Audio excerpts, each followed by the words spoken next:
Hello বন্ধুরা, কেমন আছো সবাই? শুভ দুপুরের শুভেচ্ছা আমার সকল বন্ধুদেরকে জানাচ্ছি। তো আমি আজকে রান্না করব চিংড়ি মাছ, পটল চিংড়ি।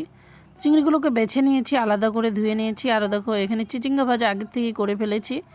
তো চিংড়িগুলোকে আমি ভালো করে ভেজে নেব। এই দেখো পটলগুলো আমি সুন্দর হালকা ছাড়িয়ে ছাড়িয়ে কেটে নিয়েছি। এটাকে সুন্দর করে ভেজে নেব লাল করে। এদিকে আলু কেটে নিয়েছি।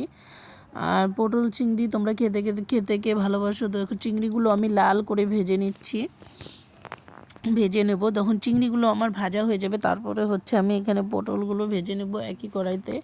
আর এদিকে দেখো চিংড়ির মাথাগুলো লাল লাল করে ভেজে নেব। এর সাথে অ্যাড হবে পেঁয়াজ, শুকনো লঙ্কা ভাজা, রসুন, আদা অ্যাড করে এটা বাটা হবে।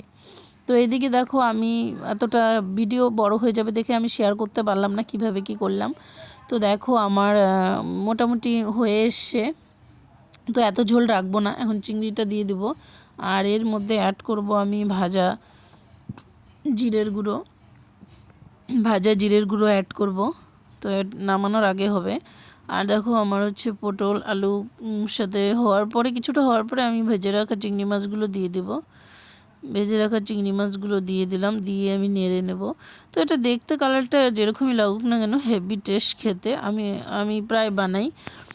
আর এখন তো পটলের সিজন, কম বেশি সবার বাড়িতেই পটল চিংড়িটা হয়ে থাকে।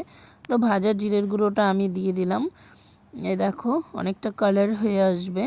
আর এটা খেতে হ্যাভি টেস্ট, তোমরা এভাবে বানিয়ে খাবে। আর হচ্ছে দেখো আমার ফাইনালি হচ্ছে তরকারিটা হয়ে এসছে। তো বন্ধুরা সবাই ভালো থাকবে। আমার সকল বন্ধুকে অনেক অনেক আমার অন্তর থেকে ভালোবাসা রইল। সবাই ভালো থাকবে। ধন্যবাদ আমার সকল বন্ধুকে।